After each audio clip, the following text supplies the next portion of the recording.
नमस्कार दोस्तों, सोहा की आवाज़ में आप सभी का बहुत बहुत स्वागत है।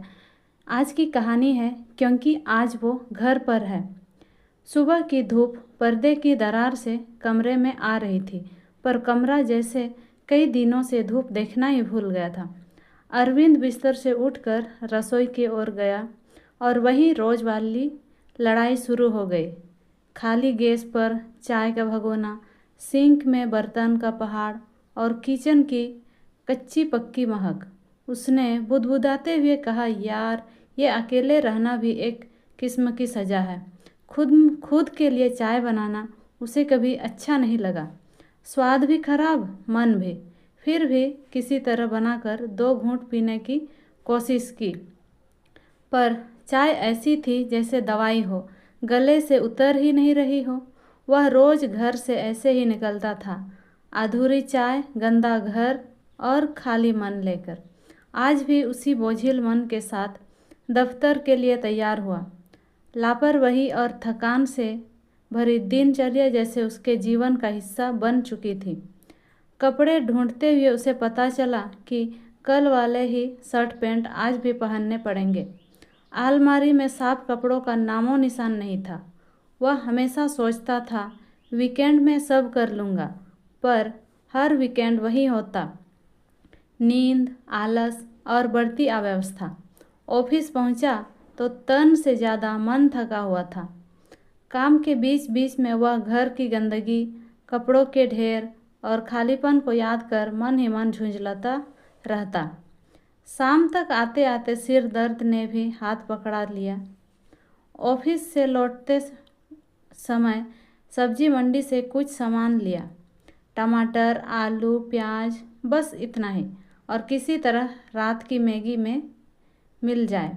फिर एक दूध का पैकेट और वहीं रोज़ की थकान को ढोता हुआ वह घर की ओर चला। घर के सामने पहुंचकर उसने बैग नीचे रखा और हमेशा की तरह ताले में चाबी डालने लगा, लेकिन दरवाज़ा तो पहले से खुला था। अरविंद अचकचा गया। ताला खुला, चाबी तो मेरे पास है। फिर एक पल को दिल की धड़कन जैसे रुक गई। वह धीरे धीरे अंदर दाखिल हुआ, पहला ही कदम अंदर रखा और जैसे पैरों के नीचे बादल आ गए। घर चमक रहा था। उसने चारों ओर नज़र घुमाई और अविश्वास में बड़ी आंखें कर ली। फर्श ऐसा चमक रहा था जैसे अभी अभी पोंछा हुआ हो। हल्की हल्की अगरबत्ती की खुशबू वातावरण में तैर रही थी। सोफे पर वे कुशन कपड़े थे जिसने उन्हें महीनों से ठीक से देखा तक नहीं था, आज करीने से सजे हुए थे। उसने फ्रिज खोला। अरे, फ्रिज भी साफ, अंदर ताज़ी सब्जियां सजी थी। कल का उबला हुआ अंडा भी फ्रिज में ढका हुआ था। कोने में रखा अचार रखने वाला जार चमक रहा था। ऊपर की शेल्फ पर गेहूं का डिब्बा साफ, नीचे की ट्रे में फल। अरविंद अवाक खड़ा रहा। ये सब कैसे? वह आगे बढ़ा और बाथरूम में झांका। बीला हुई गंदगी, साफ तौलिया और साबुन की मीठी खुशबू। फिर आंखें अलमारी पर पड़ी। उसे याद आया, उसमें तो कपड़ों का पहाड़ था।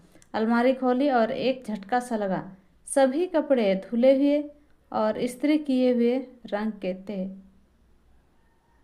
सभी कपड़े धुले हुए, इस्त्री किए हुए, रंग के अनुसार सजे हुए। नीली शर्ट के पास नीली पैंट, सफ़ेद शर्ट के पास सफ़ेद, सॉक्स की जोड़ी अलग से, रुमाल एक जगह करीने से, मतलब सब कुछ करीने से रखा हुआ था। पतलून एकदम खींची खींची सी। उसकी आंखें नम होने लगी। ये सब किसने? किचन में गया तो गैस पर एक बर्तन रखा था। ढक्कन से हल्की भाप निकल रही थी। अंदर से मसालों की खुशबू आ रही थी।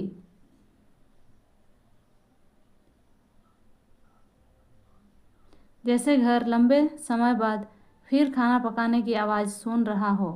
किचन सिंक चमक रहा था, वो सिंक जो पिछले कई दिनों से उसके लिए जैसे अपराध बोध की कहानी सुनाता था। पल भर को उसने सोचा, कहीं गलत घर में तो नहीं आ गया हूँ। लेकिन फ्रिज पर चिपका उसका पुराना हिलता हुआ मैग्नेट, दीवार पर लगी उसकी पसंदीदा पेंटिंग, सब उसके ही थे। तभी पीछे से किसी के कदमों की आहट सुनाई दी। वह मुड़ा। माँ वहाँ खड़ी थी, हल्की मुस्कान, थकान भरी आंखें, लेकिन चेहरे पर वही पुरानी ना मिटने वाली ममता। वह दौड़कर माँ के पास गया। माँ, आप कब आई? माँ ने जवाब दिया। सुबह, माँ ने मुस्कुराते हुए कहा। तुम्हारे कमरे की हालत देखी तो समझ गया कि मेरा बेटा सिर्फ बाहर से बड़ा आदमी बन गया है, अंदर से अभी भी बच्चा ही है। अरविंद सुनता रहा, आंसू आंखों में गिरते रहे।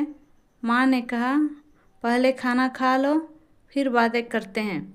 माँ ने टेबल पर गर्मा गर्म पकौड़े रखे, भाप उड़ रही थी।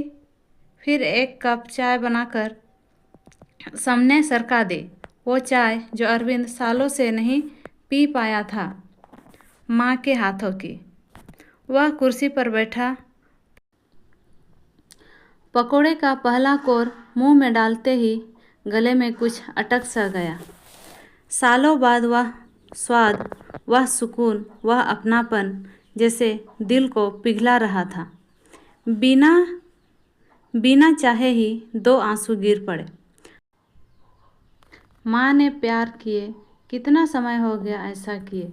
उस पल उसे समझ आया, घर वो स्थान नहीं जहाँ दीवारें हों, घर वो होता है जहाँ ममता हो, जहाँ कोई आपको जानता हो, संभालता हो, आपकी अव्यवस्था से भी आपसे प्यार करे। चाय और पकोड़े की